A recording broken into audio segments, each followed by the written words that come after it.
This podcast is brought to you by sarahraven.com, which is home to everything you need for a truly beautiful and productive garden.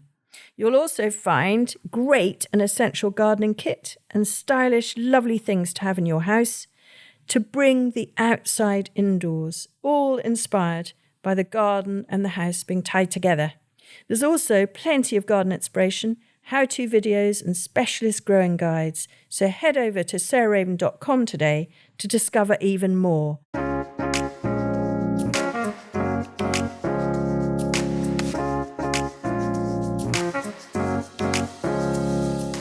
Welcome to Grow, Cook, Eat, Arrange, the podcast of me, Sarah Raven, and lots of other interesting horticulturalists and guests.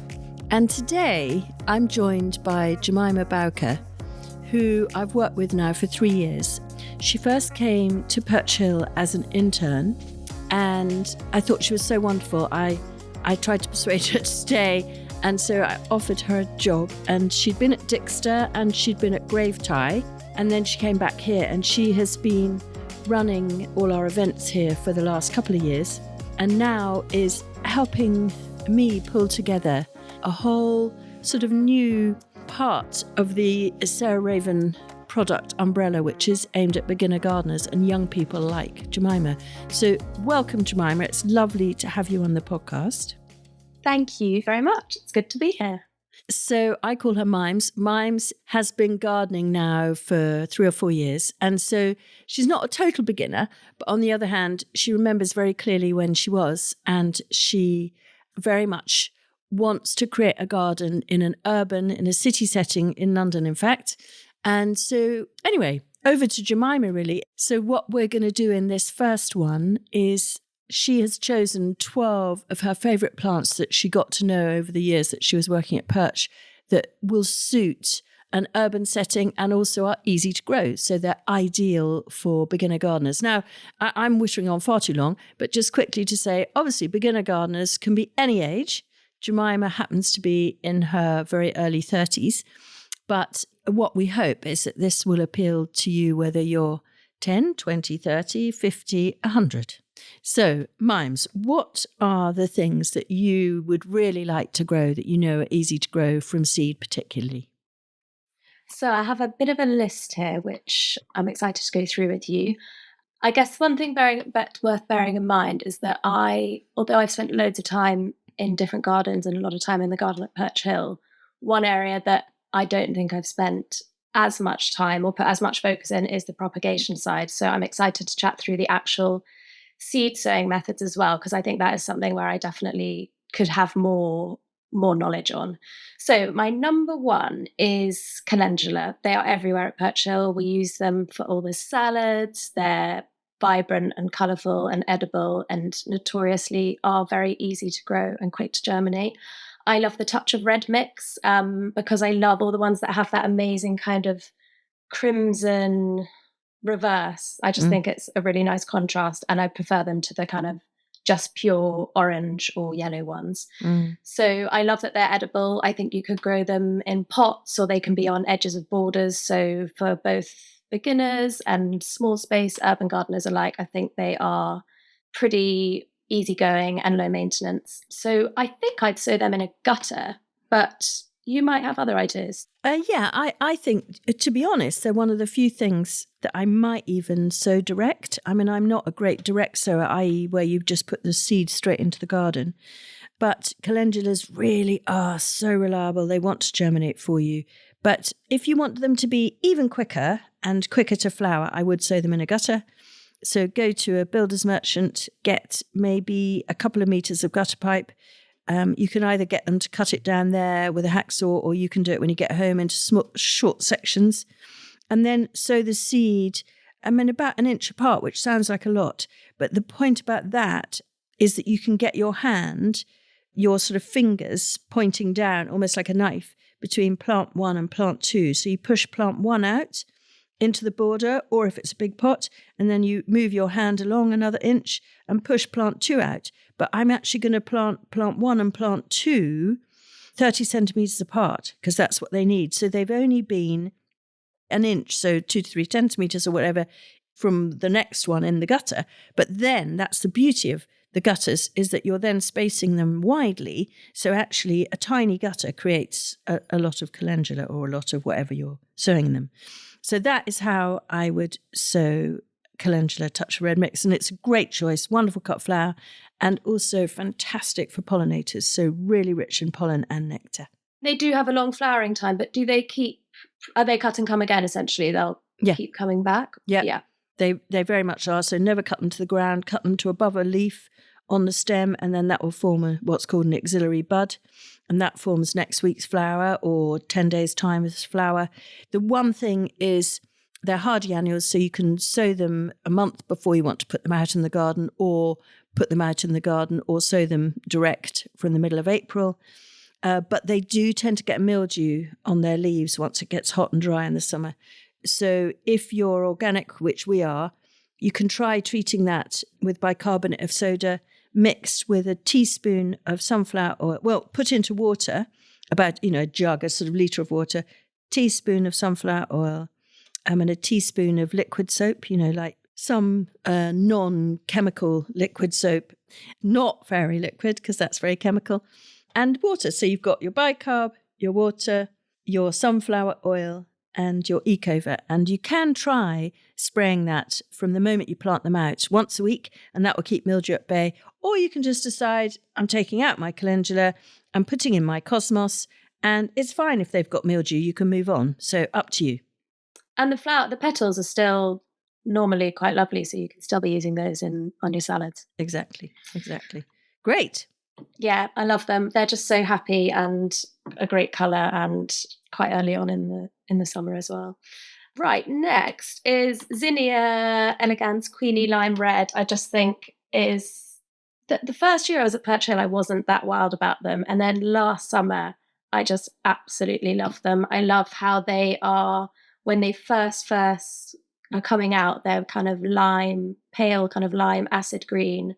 And then they kind of gradually get bigger and bigger and turn into this kind of big, dusky, red, antique-y, amazing flower. And they have such an amazing vase life as well. So I really love zinnias now. I think I'd have them if I had a small little bed, in a nice little corner. I'd have them planted with lots of other things, because I do find that on their own, they're quite a stiff plant. So I think they need nice soft things around them to kind of soften them up. But I think they are beautiful. But the thing that I know people find them tricky because they have massive issues with root disturbance. Yeah. But if you can avoid that, are they quite easy to grow? Yes. So again, a gutter or perhaps a jiffy, so like a pellet. And so one seed into a coir jiffy, and then you don't need to disturb the roots at all. You sow one seed, you don't put two, because then you'd have to pull one out. Allow them to germinate and grow on for about 10 days, 2 weeks, and then just remove the net from the jiffy and pop them in. Literally, you can dib them in like a leek, and they'll be happy as Larry. And zinnias I always remember you saying, don't plant them out until you sit and have supper outside. Well remembered. Yes, excellent. You're teaching me well. Yeah. No, that's exactly right. They hate cold nights. And I don't think that would work particularly well in a pot. Correct me if I'm wrong. But I think for other varieties, like the little jazzy mix ones, I think are amazing in pots. And I mean, there's so many zinnias. But I love that Queenie Lime Red. I just think it's so beautiful and classy, and I love it. Really good choice. And next up, and I am going to probably pronounce this wrong, so correct me if I'm wrong, but Schizanthus wisconsinensis, Dr. Badger's hybrid mix is a bit of a mouthful.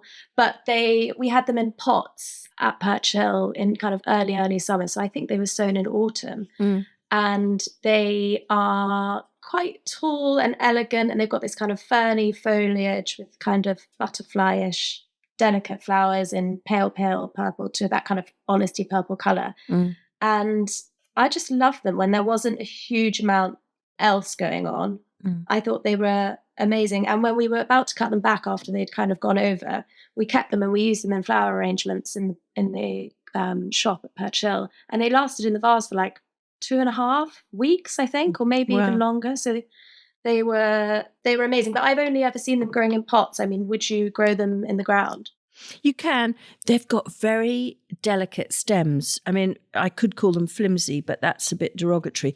So if we grow them outside, we always grow them up through a nest of like hazel or birch sticks because they really are very fragile. So I totally adore them, and I would stake them also in a pot. So, but they, wind is not their friend, if you see what I mean. So that's why, in a way, in a pot, in a very sheltered spot, or even in a greenhouse or on a window ledge in a house, they are perfect. But they're not tender. They're just not robust in the stem. And the bees love them as well. I think they're so beautiful. And also, I think last year when they'd gone over, the pot itself had a whole load of seedlings at the bottom, so they'd self-seeded. So then it just went again, and we had them later on in the summer. So it just kept on giving. I love them. Very good. Next up is Linaria Sweeties mix. I've sat in on lots of your courses, which I love.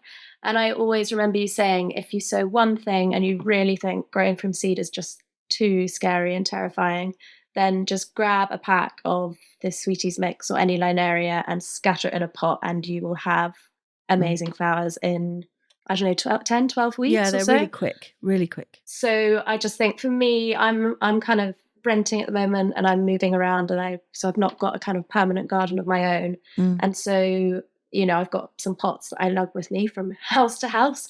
And so this is a really quick, easy thing that I can do. And I think they cut quite well as well. I don't know what the vase life is like, but I just think they're very elegant and really good, actually. Just to make them last even better in the vase, just put the stem end into boiling water for, honestly, just dip in and out and then into cold. And that does actually really help them. And then they'll last about 10 days in the vase. They're very delicate. They look like tiny mini snapdragons or antirrhinums. Yeah, I think they're great. So I would definitely love to grow some of those from seed. And it's just, you make it seem like it's so easy and attainable. I think literally anyone could do that if they have a pot full of some compost and a bit of space. So that would be a first stop, I think, for anyone that really was feeling daunted by growing from seed.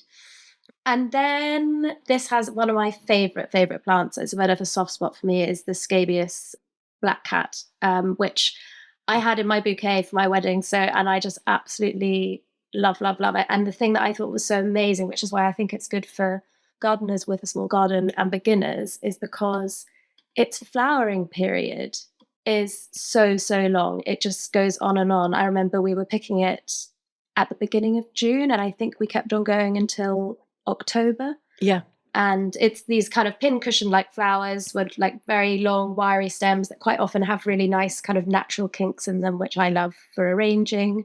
They've got a good vase life. The pollinators love them. What's not to like? I know, literally, I just absolutely love them. I think I will want to have them at my fingertips every summer, every year from now. But I've never grown them from seed. So would you grow them in a seed tray? Yeah, I would. So you probably don't, because they get quite big. You probably want to space them in the end at about 45 centimetres, so 18 inches. So in a small garden, you probably wouldn't want more than 10 or 12 plants, do you think? And so, yes, sow them into a half seed tray. Because what I find is, if you're sowing seeds in a seed tray and you've got a packet that's got, let's say, 50 seeds in it, you've got the space. So you think, oh, well, chuck them in. I might as well. I'm really bad at this. I'm not going to succeed. So the more I sow, the more likely I am to succeed. And in fact, that just isn't true, and it's just wasteful. And so I would literally almost pick out 12 seeds. So put them into the palm of your hand and then individually place them. And they look like mini paintbrushes. They're incredibly distinctive Scabiosa seeds. They're really lovely. And you genuinely can very easily space them. And I would space them 4 centimetres apart so that they've got a good amount of space between them. And then you can literally, with a dessert spoon, a pudding spoon from the seed tray, you can just dig them out with a dessert spoon and plop them straight in the garden. And it's just so basic. You don't need any kit. And they honestly will flower. So if you sow them in spring, they'll flower from early June almost until Christmas. Are they quite happy in any soil? They love sun, and they're very tolerant of pH, and they're very tolerant of soil texture and drainage. So I grow them here on heavy clay, and actually the bed that we grew them in for your wedding, actually still sits pretty heavy in clay. It's very thick with clay, and they thrived. But I've also seen them growing very happily in my mother's garden that's on chalk. So I think they're really tolerant. Yeah, I love them. I think they're my favourite thing. Good.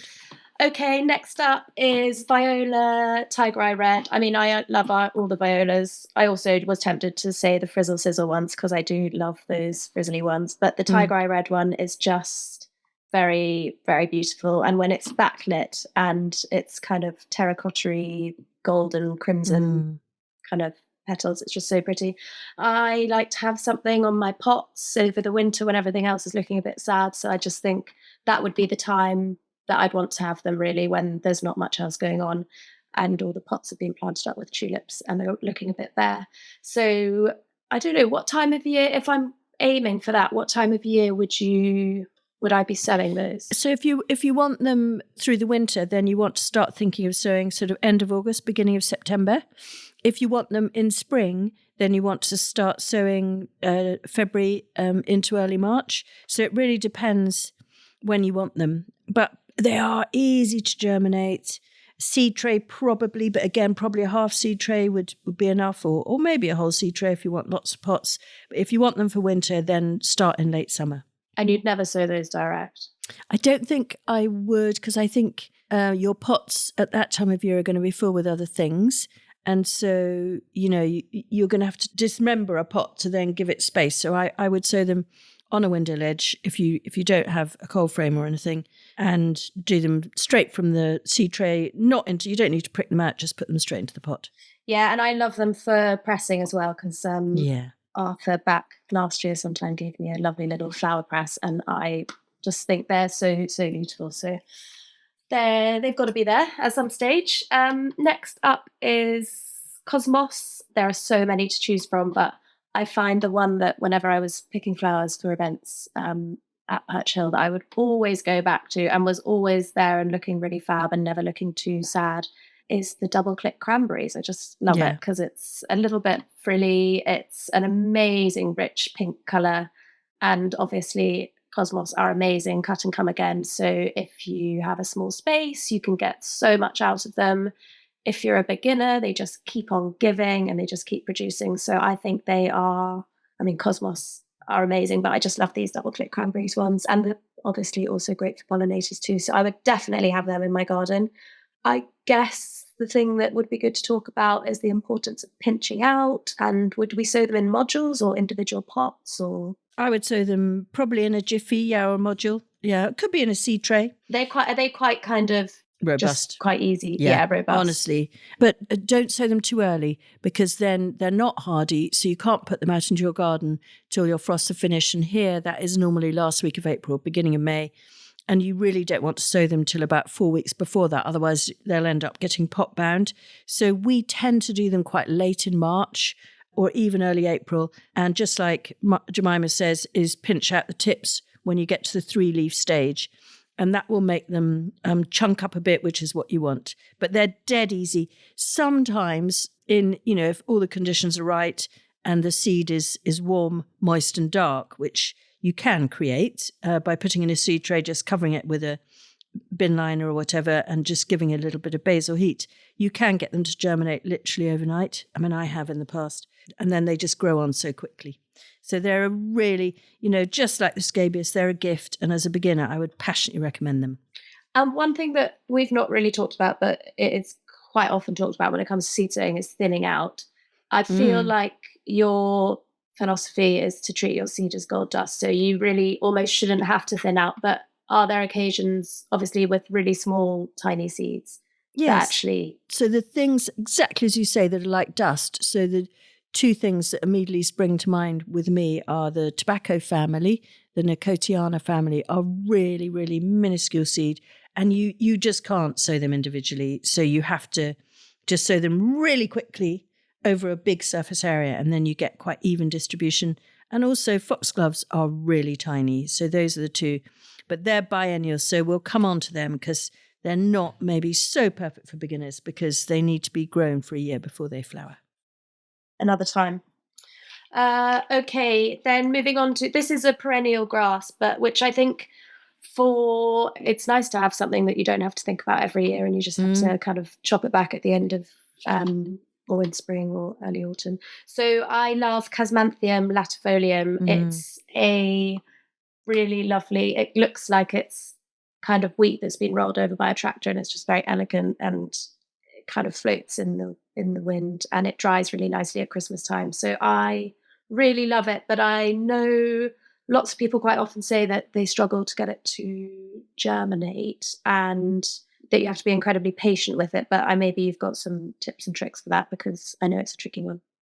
So yeah, the thing with Casmanthium is that because it's perennial, you have to force it out of dormancy. And how you basically do that is you either sow it in the autumn and it has a whole winter of cold that then breaks its dormancy and it germinates in the spring. So, you can sow it anytime. September, sort of ideal, but anytime. And it will do nothing over the winter. It will just... And so you'll think it's not going to happen, but you have to be patient. Or what we do here, what Josie does, is that she'll sow it in a seed tray, and then she actually puts the whole seed tray in the fridge for a couple of weeks and then brings it out. So then again, it thinks it's had winter. It's fooled into thinking it's had a whole winter. So then it thinks it's spring as it comes into the warmth, and it will germinate.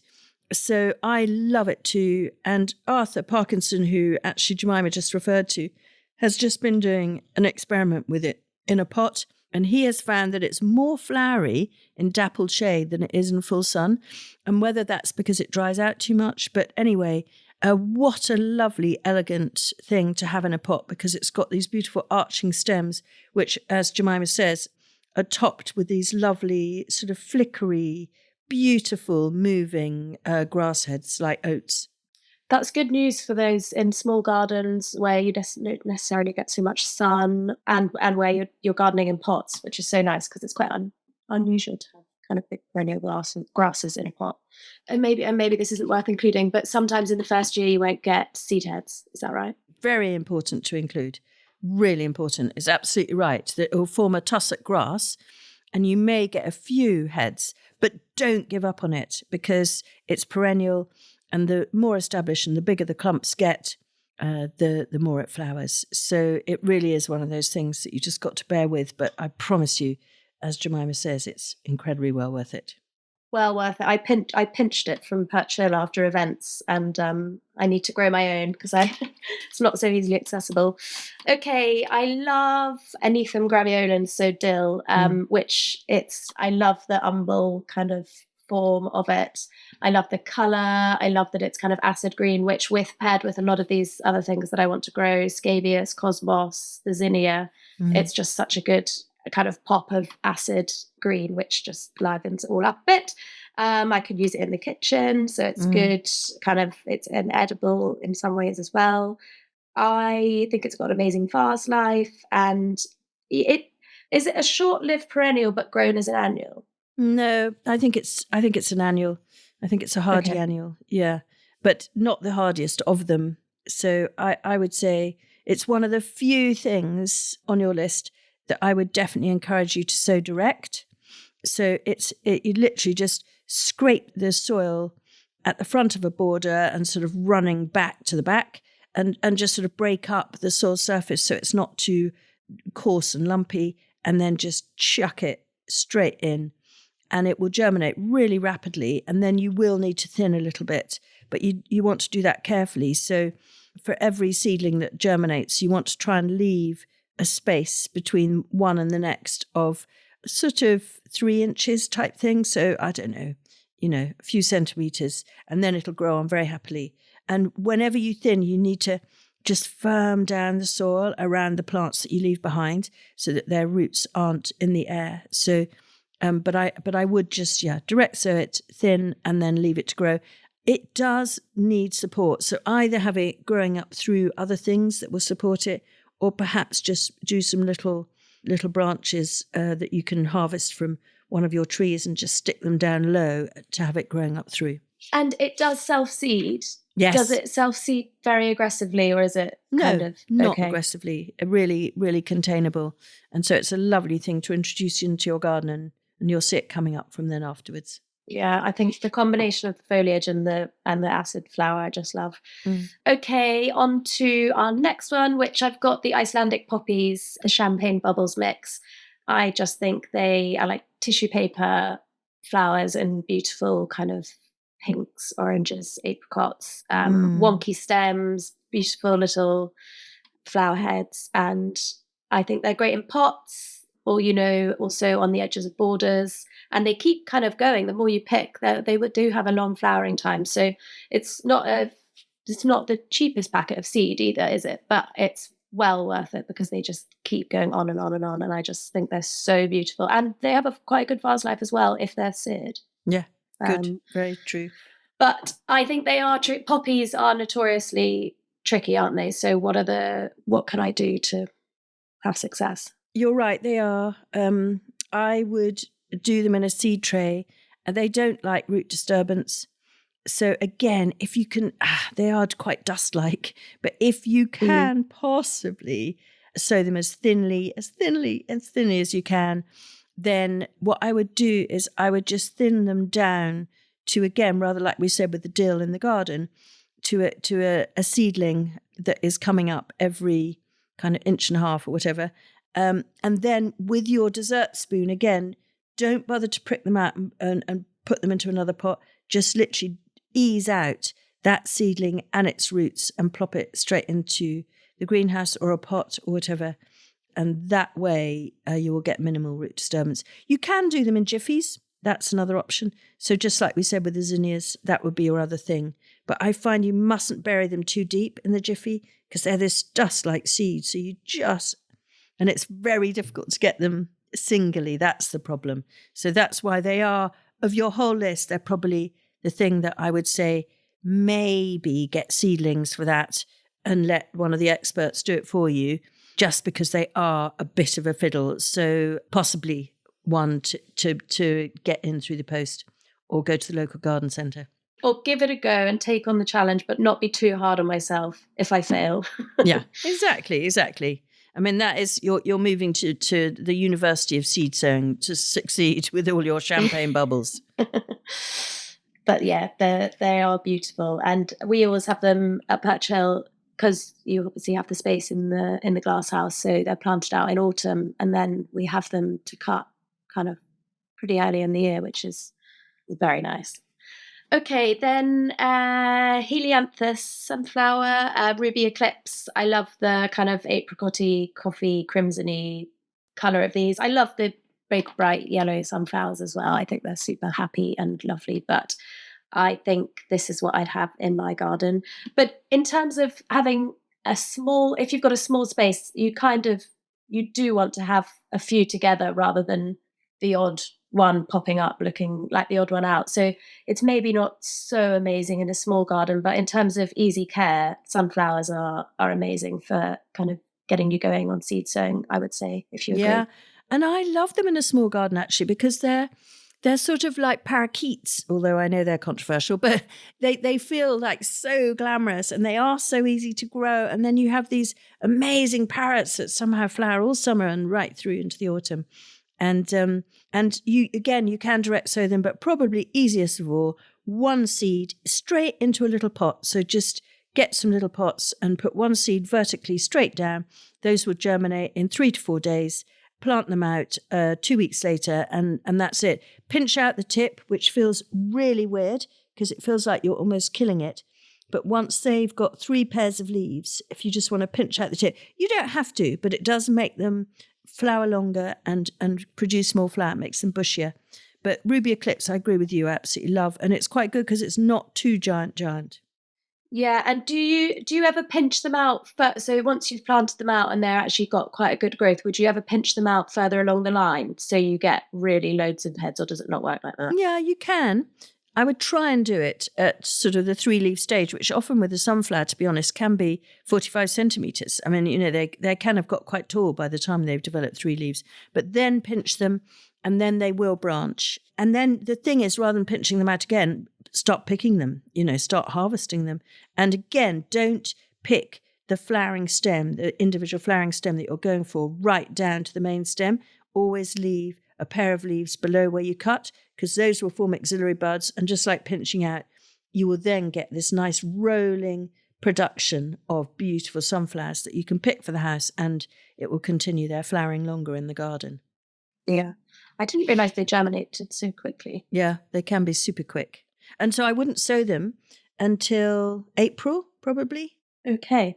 Right. My last one, I couldn't have a list of 12 and not have sweet peas on here because they are amazing, as we know, and they give so much scent, and you can pick them and pick them and pick them, and they are fab. So I've got a few different varieties that I was just having a look at earlier that I think if I was to grow in my garden, I'd maybe have. I've got, what have I got here? Prince of Orange, Scarlet, Kupani, and Beaujolais were the ones all the I picked. strong colours. Lovely. Yeah. Lovely, lovely. And so those you can sow them into kind of early in the year and in spring, but ideally you're sowing them as early as possible, maybe even in December if you can. Yes. December, January or February is when I would recommend sowing them. But you can genuinely sow them March, April. They'll just flower a bit later. And always, as you know, sow them in a root trainer. So that is, the root trainers are like the modern day answer to sowing them in a loo roll. Yeah. It encourages the long root run, which they need to be strong. And so I mean, they're amazing in small spaces because they grow up and they climb. So do they need full sun, would you say? Yeah, full sun they love. And I have to say they do not love a pot unless you feed and water them meticulously.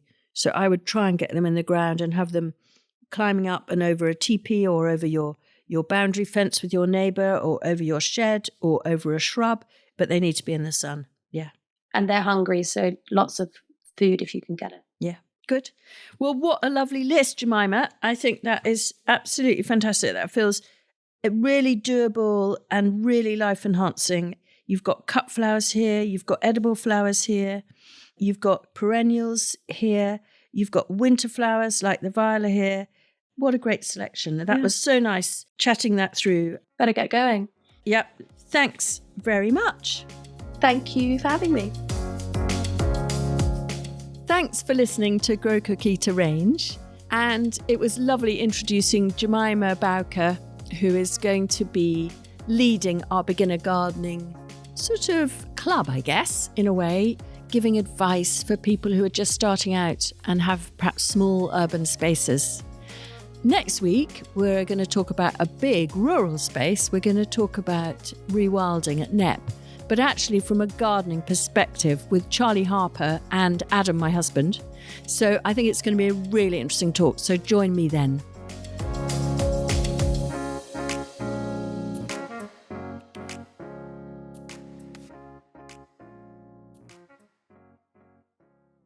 You can find more information, photos and advice sheets on all the plants and recipes we talk about on this podcast by heading to the show notes or at sarahraven.com/podcast.